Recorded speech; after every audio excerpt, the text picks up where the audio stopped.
அரியலூர், தஞ்சாவூர் உள்ளிட்ட மாவட்டங்களில் கனமழை பெய்ததால் வெப்பம் தணிந்து குளிர்ந்த சூழல் நிலவியது. தஞ்சாவூர் மாவட்டத்தில் கும்பகோணம், திருவிடைமருதூர், திருப்புவனம், ஆடுதுறை, திருநாகேஸ்வரம், தாராசுரம் உள்ளிட்ட பகுதிகளில் நேற்றிரவு 1 மணி நேரத்திற்கும் மேலாக இடி மின்னலுடன் பலத்த மழை பெய்தது.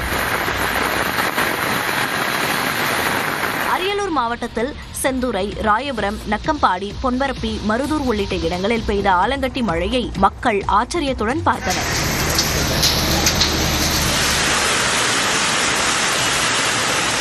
இதேபோன்று திருச்சி, புதுக்கோட்டையில் கனமழை பெய்தது. இந்நிலையில் மன்னார் வளைகுடா முதல் தெற்கு உள் கர்நாடகா வரை வளிமண்டல கீழடுக்கு சுழற்சி நிலவுவதாக வானிலை ஆய்வு மையம் தெரிவித்துள்ளது. மேலும் உள் தமிழகம் மற்றும் அதனை ஒட்டிய கேரள பகுதிகளின் மேல் வளிமண்டல கீழடுக்கு சுழற்சி நிலவுகிறது. இதன் காரணமாக கடலோர தமிழகம், புதுவை மற்றும் காரைக்காலில் இன்று இடி மின்னலுடன் மிதமான மழை பெய்ய வாய்ப்புள்ளது.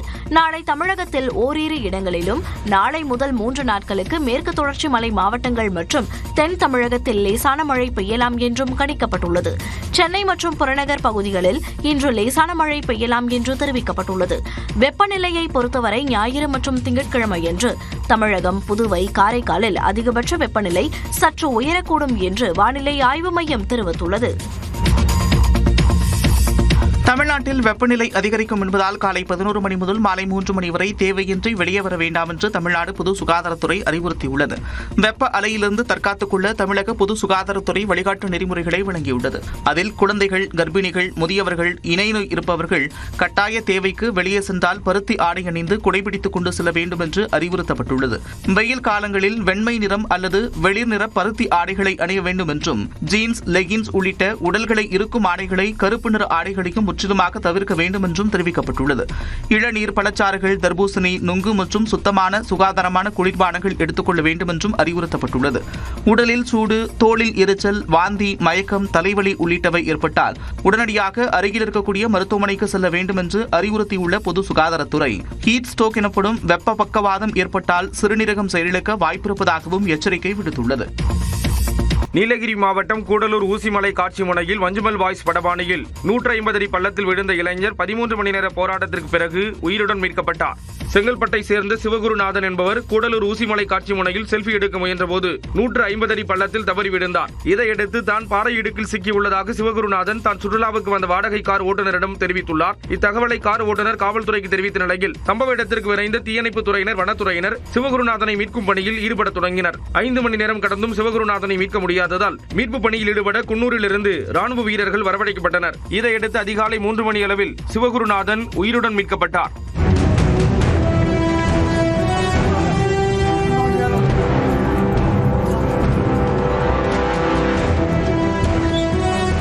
சிவகுருநாதனுக்கு காயங்கள் ஏற்பட்டுள்ளதாகவும் அவர் உயிருக்கு ஆபத்தான நிலையில் இல்லை என்றும் மீட்பு பணியை பார்வையிட்ட மாவட்ட ஆட்சியர் லட்சுமி பவ்யா தண்ணீர் கூறினார். எம்ஆர்சிக்கு ரிக்வெஸ்ட் பண்ணி ஆர்மி அவங்க கூட வந்தாங்க.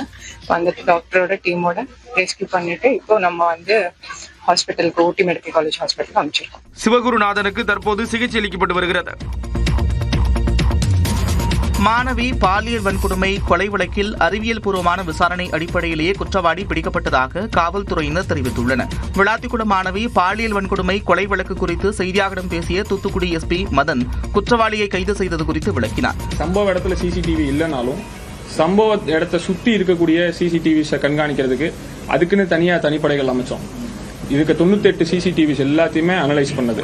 அதுக்கப்புறம் டவர் டம்ப் அனாலிசிஸ் சொல்லுவாங்க. இதுல நீங்க பாத்தீங்க அப்படின்னா 2574 நம்பர்களுக்கு கால் பதிவேட்டுகள் பெற்று அதை அனாலிசிஸ் பண்ணதுக்கு தனியா டீம்ஸ்.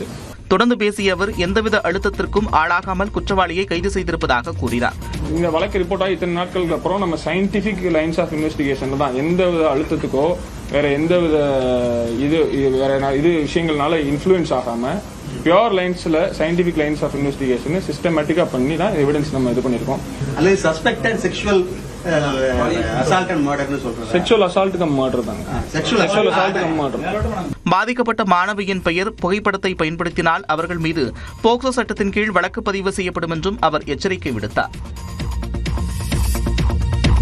திருச்செங்கோடு அருகே தேர்தல் பறக்கும் படையினர் நடத்திய வாகன சோதனையில் உரிய ஆவணங்கள் இன்றி கொண்டு செல்லப்பட்ட 2,40,00,000 ரூபாய் மதிப்பிலான தங்கம் மற்றும் வெள்ளி நகைகள் பறிமுதல் செய்யப்பட்டன. இந்நிலையில் சிறுவில்லிபுத்தூர் அருகே மதுரை செல்லும் தேசிய நெடுஞ்சாலையில் கண்டெய்னர் லாரியில் கொண்டு செல்லப்பட்ட 94 எவர் சில்வர் பரிசு பெட்டிகள் பறிமுதல் செய்யப்பட்டன. சேலைகள் இருப்பதாக லேபிள் ஒட்டப்பட்டு கடத்தப்பட்ட இந்த பொருட்கள் வாக்காளர்களுக்கு வழங்க கொண்டு செல்லப்பட்டனவா என்ற கோணத்தில் விசாரணை நடைபெறுகிறது. கடலூர் மாவட்டம் லால்பேட்டையில் ஒரு காரில் இருந்து 2,13,000 ரூபாய் மதிப்புள்ள வெள்ளி மோதிரங்கள் பறிமுதல் செய்யப்பட்டன. கடைகளுக்கு மாடலுக்காக கொண்டு வரப்பட்டதாக கூறப்பட்டாலும் உரிய ஆவணங்கள் இல்லாததால் அவை கருவூலத்திற்கு அனுப்பப்பட்டன. தமிழ்நாட்டின் அரசியல் களத்தை பரபரப்பாக்கிய செய்திகளை டாப் 5 அரசியல் செய்திகள் பகுதியில் பார்க்கலாம். சட்டப்பேரவைத் தேர்தலில் திமுக சார்பில் போட்டியிட விருப்பமனு அளித்தவர்களிடம் முதலமைச்சர் மு க ஸ்டாலின் 3வது நாளாக நேர்காணல் நடத்தினார். தமிழ்நாட்டில் சட்டப்பேரவைத் தேர்தல் தேதி அறிவிக்கப்பட்டதை அடுத்து வேட்பாளர்களை தேர்வு செய்வதில் திமுக தீவிரம் காட்டி வருகிறது. அந்த வகையில் விருப்பமனு அளித்தவர்களிடம் சென்னை அண்ணா அறிவாலயத்தில் முதலமைச்சர் மு க ஸ்டாலின் 3வது நாளாக நேர்காணல் நடத்தினார். இதில் கரூர், நாமக்கல், ஈரோடு, நீலகிரி உள்ளிட்ட மாவட்டங்களைச் சேர்ந்தவர்கள் பங்கேற்றனர். திட்டங்கள்லாம் எப்படி மக்கள் மத்தியில் போயிருக்குன்னு சொல்லி நேர்காணல எங்களை கேட்டாரு. நல்லபடியாக எல்லாத்துக்குமே இந்த வெள்ளும் தமிழ் பெண்கள் ஸ்டாலின் படை மூலயமா நல்ல ஒரு ரீசார்ஜிங் தலைவரை நாங்கள் சொன்னோம். நல்லா சிறப்பாக பணியாற்றுங்க அப்படின்னு சொல்லி சொன்னார். இல்லை, பெண்களுக்கும் இளைஞர்களுக்கும் இந்த தடவை அதிக வாய்ப்பு தலைவர் கொடுப்பாருன்னு நாங்கள் அவளோட எதிர்பார்த்துட்டு இருக்கோம். தலைவர் சொல்கிற வேட்பாளரை அங்கே வெற்றி பெற செய்வோம் அப்படிங்கிறது தான் தலைவர் அவர்கள் மக்கள் விரும்பும் வேட்பாளரை அறிவிப்பார் அப்படின்னு சொல்லியிருக்காங்க. நான் ஊராட்சி ஒன்றிய குழு உறுப்பினராக 2019 அதிக வாக்குகள் வித்தியாசத்தில் ஜெயிச்ச முதல் திருநங்கை இந்தியாவிலேயே நான் தான். நிச்சயம் யாருக்கு கொடுத்தாலும் நாங்கள் அந்த வெற்றி வாய்ப்பை தேடி தருவோங்கிறது உறுதியளிச்சுட்டு வந்திருக்கிறோம். முன்னாள் அமைச்சர் செந்தில் பாலாஜி உள்ளிட்டோர் நேர்காணலில் பங்கேற்றது குறிப்பிடத்தக்கது. தாவேகாவுடன் கூட்டணி பேச்சுவார்த்தை நடத்தவில்லை என மீண்டும் திட்டவட்டமாக கூறிய இபிஎஸ், இனி எந்த கட்சிகளும் தேசிய ஜனநாயக கூட்டணியில் இணைய வாய்ப்பில்லை என்று சூசகமாக தெரிவித்தார். தமிழ்நாட்டில் சட்டப்பேரவை தேர்தல் அறிவிக்கப்பட்ட பிறகு டெல்லி சென்ற அதிமுக பொதுச் செயலாளர் எடப்பாடி பழனிசாமி நேற்று இரவு மத்திய உள்துறை அமைச்சர் அமித்ஷாவை சந்தித்து 1.5 மணி நேரம் ஆலோசனை நடத்தினார். இந்நிலையில் டெல்லியில் செய்தியாளர்களை சந்தித்த இபிஎஸ் தாவேகா தொடர்பான கேள்விக்கு பதிலளித்தார். அவர்களும் கூட்டணி பேச்சுவார்த்தை இல்லைன்ட்டாங்க, நாங்களும் கூட்டணி பேச்சுவார்த்தை இல்லைன்ட்டோம். பொதுச் செயலாளர் அதிமுக பொதுச் செயலாளர் சொல்லிட்டாங்க, தாவாக தலைவரும் சொல்லிட்டாரு. பேச்சுவார்த்தையே நடக்கலையா, அப்புறம் எப்படி வரல போகிறது? அந்த பேச்சுக்கே இடம் இல்லை. இந்த எல்லா கட்சியும் திமுகவோட கூட்டணி சேர கட்சியெல்லாம் சேர்ந்துருது, அதிமுக சேர்ந்துருது. இனிமேல் தேர்தல் நோக்கி பயணம் செய்யணும். தொடர்ந்து பேசிய அவர் தொகுதி பங்கீடு பேச்சுவார்த்தை நாளை தொடங்க இருப்பதாக குறிப்பிட்டார். ஒரு 4 நாட்கள் நீங்க எல்லாம் தெரிஞ்சுங்க. 4 நாட்கள் எல்லாமே முடிஞ்சும், கவலைப்படாதீங்க. நாளை தினம் பீஸ் கோயில் சென்னை வர்றாரு. அமமுக பொதுச் செயலாளர் டிடிவி தினகரன் மற்றும் பாமக தலைவர் அன்புமணி டெல்லியில் இன்று அமித்ஷாவை சந்திக்க உள்ளது குறித்தும் இபிஎஸ் விளக்கம் அளித்தார். சார், அவரும் கலந்து பேசுறதுதான். எப்படி இருக்குது தமிழ்நாட்டுடைய அரசியல் சூழ்நிலை எப்படி இருக்குதுன்னு கலந்து பேசுறது.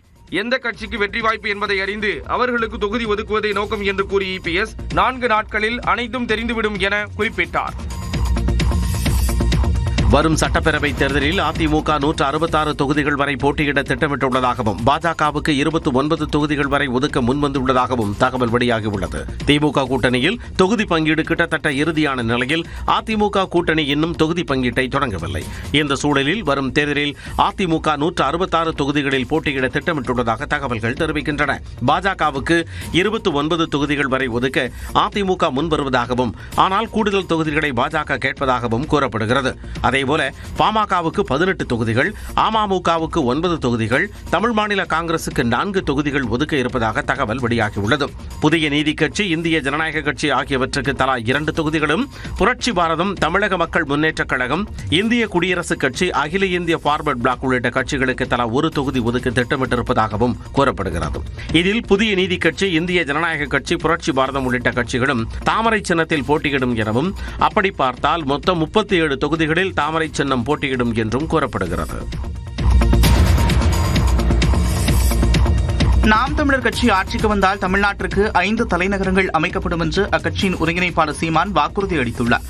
சட்டப்பேரவை தேர்தலை ஒட்டி செயற்பாடு வரைவு என்ற பெயரில் தேர்தல் அறிக்கையை நாம் தமிழர் கட்சி வெளியிட்டுள்ளது.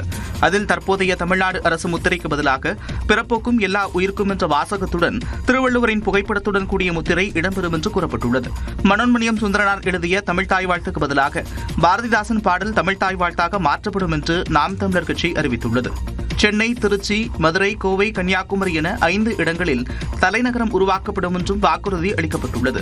ஓராண்டிற்குள் மதுக்கடைகள் படிப்படியாக மூடப்படும் என்றும் மாணவர்களின் கல்விக் கடன் முற்றிலுமாக ரத்து செய்யப்படும் என்றும் நாம் தமிழர் கட்சி வாக்குறுதி அளித்துள்ளது. மேலும் ஆடு மாடு வளர்ப்பது அரசு பணியாக்கப்படும் என்றும் சீமான் வாக்குறுதி அளித்துள்ளார். குப்பை அள்ளுற அரசாங்க பணியா இருக்கலாம், இது அரசாங்க பணியா இருக்கலாம், சாராயம் ஊற்றி கொடுக்கணும் அரசாங்கம் பண்ணலாம். ஆடு மாட்டுக்கு ஊசி போடுற டாக்டர் வெட்டினியர் டாக்டர், கவர்மெண்ட் டாக்டர். ஆனா ஆடு மாடு வளர்க்குறவன் அரசு பணியாக்க கூடாது. இது ஒரு நோய். நாம் தமிழர் கட்சியின் ஆட்சி முறை தன்னலமற்ற அன்பான சர்வாதிகார ஆட்சி முறையாக இருக்கும் என்றும் சீமான் குறிப்பிட்டுள்ளார். தொகுதிகளை பொறுத்தவரையில சுமூகமாக பேச்சுவார்த்தை நடந்து கொண்டிருக்கும் பட்சத்தில் சின்னத்தை பொறுத்தவரையில திராவிட முன்னேற்ற கழகத்துடைய சின்னத்தில் போட்டியிட வேண்டும் என்று அவர்கள் கோரினார்கள். திமுக பேச்சுவார்த்தை குழுவுடன் ஆலோசனை நடத்திய பிறகு மக்கள் நீதி மய்யம் கட்சியின் பொதுச் செயலாளர் அருணாச்சலம் பேசிய காட்சிகளே இவை. சென்னை அண்ணா அறிவாலயத்தில் திமுக மற்றும் மக்கள் நீதி மய்யம் இடையே 2ஆம் கட்ட தொகுதி பங்கீடு பேச்சுவார்த்தை நடைபெற்றது. பின்னர் செய்தியாளர்களை சந்தித்த அருணாச்சலம் தொகுதி பங்கீடு எண்ணிக்கையில் எந்த கருத்து வேறுபாடும் இல்லை என்றார். தொண்டர்கள்ட்ட எல்லாம் சென்றடைந்த சின்னம் பேட்டரி டார்ச்.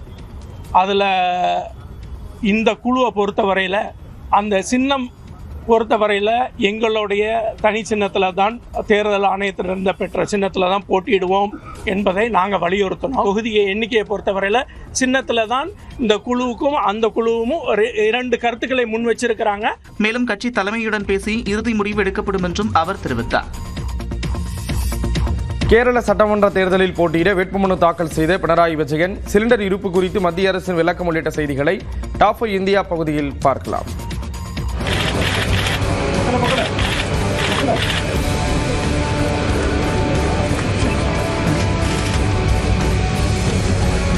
கேரள முதலமைச்சர் பினராயி விஜயன் தர்மடம் சட்டமன்ற தொகுதியில் போட்டியிட வேட்புமனு தாக்கல் செய்த காட்சிகள்தான் இவை. கேரள மாநில சட்டப்பேரவைக்கு வரும் 9ஆம் தேதி தேர்தல் நடைபெறவுள்ளது. இந்த தேர்தலில் ஆளும் இடதுசாரி ஜனநாயக முன்னணி மற்றும் காங்கிரஸ் தலைமையிலான ஐக்கிய ஜனநாயக முன்னணி இடையே கடும் போட்டி நிலவுகிறது. பாஜகவும் கூட்டணி அமைத்து களம் காண்கிறது. இந்நிலையில் கேரளாவின் கண்ணூர் மாவட்டத்திற்கு உட்பட்ட தர்மடம் சட்டமன்ற தொகுதியில் அம்மாநில முதலமைச்சர் பினராயி விஜயன் தனது வேட்புமனுவை தாக்கல் செய்தார்.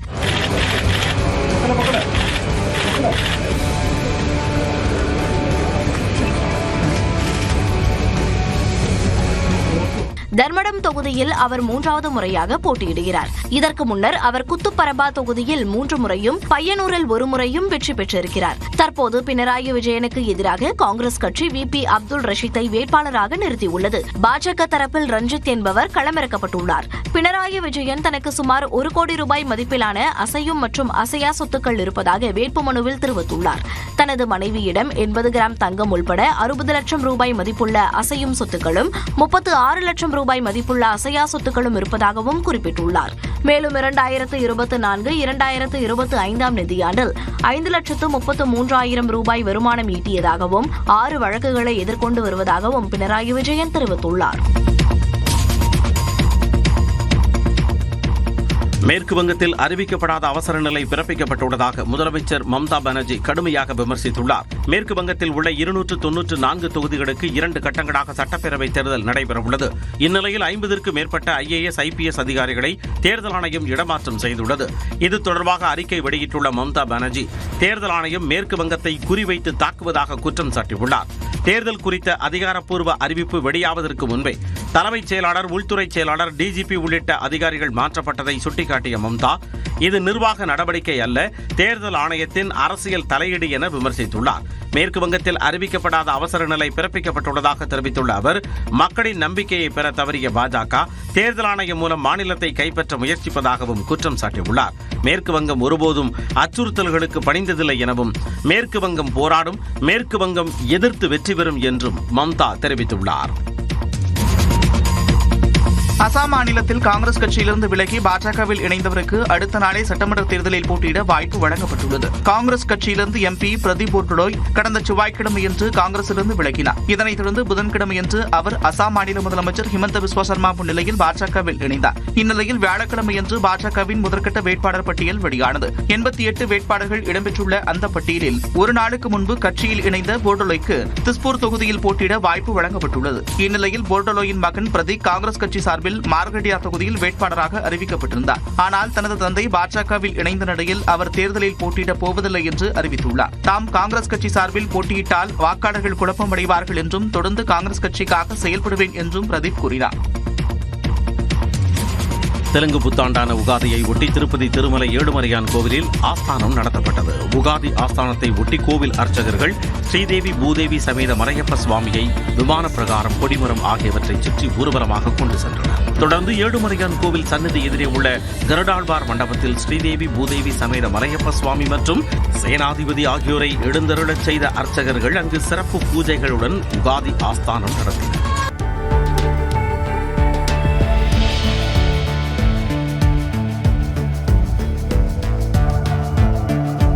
தொடர்ந்து ஸ்ரீ பிரபாபநாம தெலுங்கு புத்தாண்டு பஞ்சாங்க பலன் படிக்கப்பட்டது. உகாதி ஆஸ்தானத்தை ஒட்டி கோவிலில் நடைபெற வேண்டிய திருப்பாவாடை, கல்யாண உற்சவம், ஊஞ்சல் சேவை மற்றும் கட்டண பிரமோற்சவம் ஆகிய சேவைகள் ரத்து செய்யப்பட்டன. உகாதியை ஒட்டி திருமலையில் பக்தர்கள் கூட்டம் வழக்கத்தை விட அதிகரித்து காணப்பட்டது. இந்தியாவில் சமையல் சிலிண்டர் விநியோகம் சீராக இருப்பதாகவும் தட்டுப்பாடு அச்சத்தில் முன்பதிவு செய்வோர் எண்ணிக்கை குறைந்துள்ளதாகவும் மத்திய அரசு தெரிவித்துள்ளது. டெல்லியில் பல்வேறு அமைச்சக செயலாளர்களுடன் கூட்டாக செய்தியாளர்களை சந்தித்த வெளியுறவுத்துறை அமைச்சக செய்தி தொடர்பாளர் ரஞ்சித் ஜெய்ஸ்வால் வளைகுடா நாடுகளில் கப்பல் போக்குவரத்து வழித்தடங்களில் ஏற்படும் இடையூறுகளால் எரிவாயு விநியோகம் கவலைக்குரிய விஷயமாகவே நீடிப்பதாக தெரிவித்தார். உலகின் பிற பகுதிகளில் இருந்து எரிவாயு இறக்குமதி செய்ய நடவடிக்கை எடுக்கப்பட்டு வருவதாகவும் வரும் நாட்களில் பல எரிவாயு டேங்கர்கள் இந்தியா வரும் என எதிர்பார்க்கப்படுவதாகவும் கூறினார். We continue to be in touch with several stakeholders in this matter so that we can ensure our energy security needs. நாட்டில் எந்த ஒரு சமையல் எரிவாயு விநியோகஸ்தரும் தட்டுப்பாடு நிலையை எதிர்கொள்ளவில்லை என்றும் சிலிண்டர் விநியோகம் திட்டமிட்டபடி தொடர்வதாகவும் பெட்ரோலியத்துறை அமைச்சக இணைச் செயலாளர் சுஜாதா சர்மா தெரிவித்தார். குழாய்வடி எரிவாயு திட்டத்தை ஊக்குவிக்கும் மாநிலங்களுக்கு வர்த்தக சிலிண்டர் கூடுதலாக 10 விழுக்காடு ஒதுக்கீடு செய்யப்படும் என்று கூறிய சுஜாதா சர்மா கடந்த 3 நாட்களில் 5600க்கு மேற்பட்ட வீட்டு உபயோக சமையல் சிலிண்டர் பயனர்கள் குழாய்வடி எரிவாயு இணைப்புகளுக்கு மாறிவிட்டதாகவும் தெரிவித்தார். ஹோர்முஸ் நீரிணையில் மேற்கு பகுதியில் சிக்கியுள்ள இந்திய கொடி ஏற்றப்பட்ட 22 கப்பல்களின் நிலைமையில் எந்த மாற்றமும் இல்லை என்றும் அவற்றில் இருந்த 611 மாலுமிகளும் பாதுகாப்பாக உள்ளதாகவும் கப்பல் போக்குவரத்து துறை சிறப்பு செயலாளர் ராஜேஷ்குமார் சின்ஹா தெரிவித்தார். போர் தொடர்பாக பல்வேறு நாடுகளின் தலைவர்களை தொடர்பு கொண்டு பேசிய பிரதமர் மோடி ஓட்டுநர் இல்லாத காரை கொள்முதல் செய்த ஊபர் நிறுவனம் உள்ளிட்ட செய்திகளை டாப் 5 உலகம் பகுதியில் பார்க்கலாம். மத்திய கிழக்கில் எரிசக்தி நிலையங்கள் மீதான தாக்குதல் சர்வதேச எரிபொருள் சந்தையில் அச்சத்தை ஏற்படுத்தியுள்ளது. ஈரானின் தெற்கு பார்சிலில் உள்ள எரிவாயு வயல் மீது புதன்கிழமை இஸ்ரேல் தாக்குதல் நடத்தியது. இதற்கு பதிலடியாக கத்தாரில் உள்ள உலகின் மிகப்பெரிய எல்பிஜி ஆலையான ராஸ்லஃபான் ஆலையை ஈரான் தாக்கியது.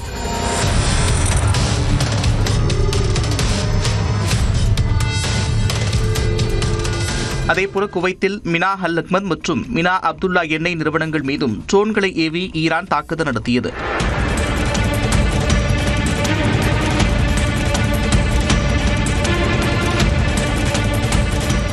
குவைத், கத்தாரை தொடர்ந்து சவுதியிலும் எண்ணெய் நிறுவனம் மீது ஈரான் தாக்குதல் தொடுத்தது. பிரபல அரம்கோ எண்ணெய் நிறுவனம் மீது ஈரான் ட்ரோன்கள் ஏவியது.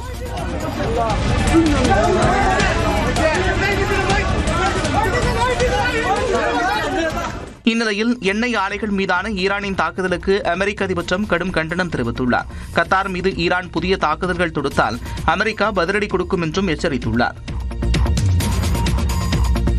வளைகுடா நாடுகள் மீதான தாக்குதலை ஈரான் உடனடியாக நிறுத்த வேண்டும் என்று கத்தார், எகிப்து, பாகிஸ்தான், துருக்கி உள்ளிட்ட 12 நாடுகள் கூட்டறிக்கை வெளியிட்டுள்ளன. அமெரிக்கா மற்றும் இஸ்ரேலின் தாக்குதலுக்கு பதிலடி கொடுக்கும் வகையில் தன்னை சுற்றியுள்ள வளைகுடா நாடுகள் மீது ஈரான் தாக்குதல் நடத்தி வருகிறது. குறிப்பாக கத்தார், துபாய், பஹ்ரைன் உள்ளிட்ட இடங்களில் அமெரிக்காவின் ராணுவ தளங்கள் மீது வான்வழியாக தாக்குகிறது. இந்நிலையில் ஈரான் தாக்குதல் குறித்து சவுதி அரேபியா தலைநகர் ரியாதில் அரபு மற்றும் இஸ்லாமிய நாடுகளின் வெளியுறவு அமைச்சர்கள் ஆலோசனை கூட்டம் நடைபெற்றது. இதில் பேசிய சவுதி அமைச்சர் ஃபைசல் பின் ஈரான் மீது நம்பிக்கை தகர்ந்து விட்டதாக வேதனை தெரிவித்தார். This pressure will backfire. Will backfire politically, will backfire, I believe, morally, and certainly, as we have stated quite clearly, we have reserved the right to take military actions if deemed necessary. இந்நிலையில் வளைகுடா நாடுகள் மீதான தாக்குதலை Iran உடனடியாக நிறுத்த வேண்டும் என்று Qatar, Jordan, Syria, எகிப்து, துருக்கி, Bahrain, Pakistan உள்ளிட்ட 12 நாடுகள் கூட்டாக அறிக்கை வெளியிட்டுள்ளன. மேலும் சர்வதேச சட்டங்களை மதித்து தூதரகம் மூலம் அமைதி காண வேண்டும் என்றும் ஈரானுக்கு அறிவுறுத்தப்பட்டுள்ளது. அண்மை செய்திகளுக்கு தொடர்ந்து இணைந்திருங்கள். இது நியூஸ் 18 தமிழ்நாடு.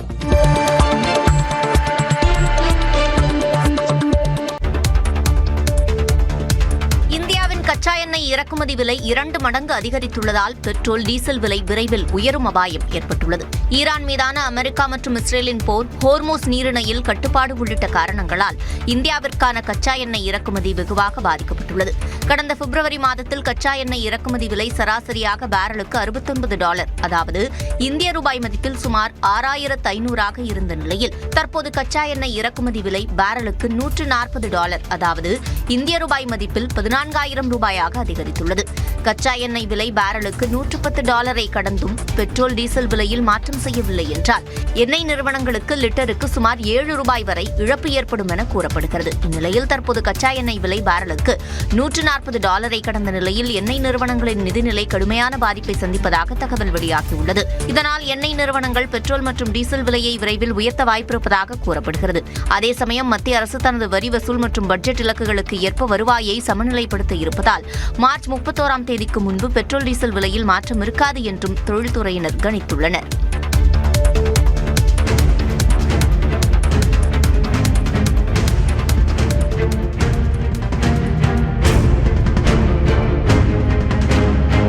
தென்காசி மாவட்டம் புளியங்குடியில் 11 பேரை கடித்த நாயை நகராட்சி பணியாளர்கள் பிடித்துச் சென்றனர். தென்காசி மாவட்டத்திற்குட்பட்ட கடையநல்லூர், வடகரை, வாவா நகரம், புளியங்குடி, தென்காசி உள்ளிட்ட பகுதிகளில் நாய்கள் தொல்லை அதிகரித்துள்ளதாக பொதுமக்கள் கூறுகின்றனர். இந்நிலையில் புளியங்குடி நகராட்சிக்குட்பட்ட முத்துராமலிங்கம் நகர் பகுதியில் சுற்றிய தெருநாய் மூதாட்டி உட்பட 11 பேரை கடித்தது. அங்கு இரவு நேரத்தில் பெண் ஒருவரை நாய் கடிக்கும் சிசிடிவி காட்சி வெளியாகியுள்ளது.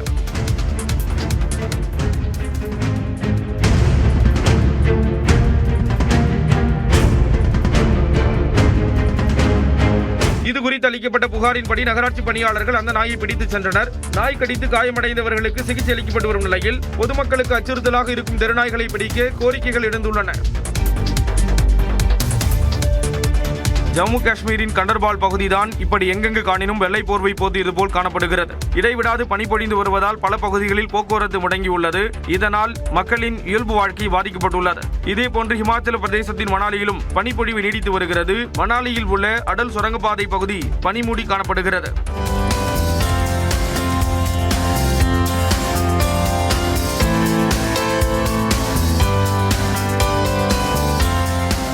தரம்சாலா பகுதியில் உள்ள மலைகளில் பனிப்பொழிவு காணப்படுவதால் அப்பகுதியில் வெப்பநிலை குறைந்துள்ளது.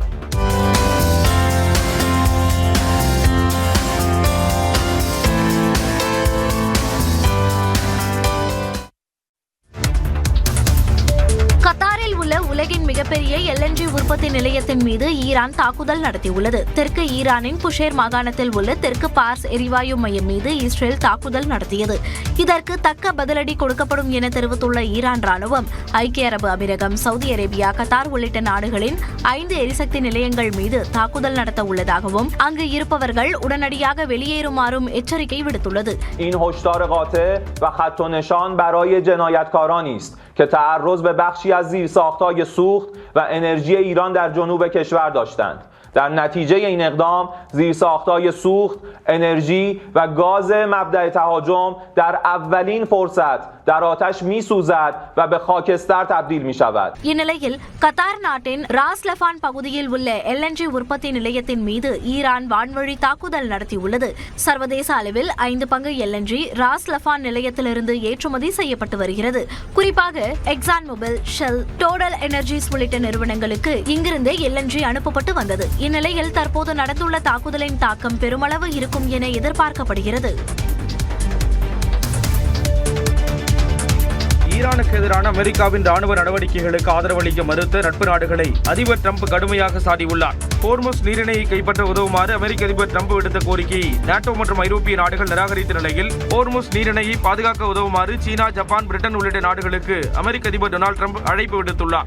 இதனிடையே ஹோர்முஸ் நீரிணையை ஈரானிடமிருந்து மீட்க உதவுமாறு அமெரிக்க அதிபர் ட்ரம்ப் விடுத்த அழைப்பை நாட்டோ மற்றும் ஐரோப்பிய நாடுகள் நிராகரித்த நிலையில் அதை ட்ரம்ப் கடுமையாக சாடியுள்ளார். தனது ட்ரூத் சமூக வலைதள பக்கத்தில் பதிவிட்டுள்ள அவர், ஈரானின் எஞ்சிய பகுதிகளை முற்றிலுமாக அழித்து ஹோர்முஸ் நீரிணையை நிர்வகிக்கும் பொறுப்பை அதை பயன்படுத்தும் நாடுகளிடம் ஒப்படைக்க யோசித்து வருவதாகவும், அமெரிக்காவுக்கு ஒத்துழைப்பு வழங்காத கூட்டாளி நாடுகளை விரைவாக செயல்பட வைக்க அது உதவும் என்றும் நாட்டோ மற்றும் ஐரோப்பிய நாடுகளை அமெரிக்க அதிபர் ட்ரம்ப் கடுமையாக சாடியுள்ளார். அமெரிக்காவின் தேசிய கடன் இதுவரை இல்லாத அளவுக்கு 3600 லட்சம் கோடி ரூபாயை கடந்துள்ளது. ஈரான் மீது அமெரிக்கா மற்றும் இஸ்ரேல் இணைந்து போர் தொடுத்து வருகின்றன. இந்நிலையில் அமெரிக்காவின் கடன் வரலாறு காணாத அளவுக்கு பெருமளவு உயர்ந்துள்ளது. வரி தொடர்பான சட்டங்கள், பாதுகாப்புத்துறைக்கு அதிக அளவிலான செலவுகள் மற்றும் சட்டவிரோத குடியேற்றத்தை தடுப்பதற்கான நடவடிக்கைகளால் அந்நாட்டின் கடன் அதிகரித்துள்ளது. குறைந்த முதலீடுகள், விலை உயர்ந்த பொருட்களில் செலவிடுவது உள்ளிட்டவை கடன்கள் அதிகரிக்க காரணம் என தெரிவிக்கப்பட்டுள்ளது. அதிக கடன் வாங்குவதும் அதற்கு அதிக வட்டி செலுத்துவதும் தொடர்ந்தால் எதிர்காலத்தில் அது அமெரிக்க மக்களை பெருமளவில் பாதிக்கும் என்றும் கணிக்கப்பட்டுள்ளது.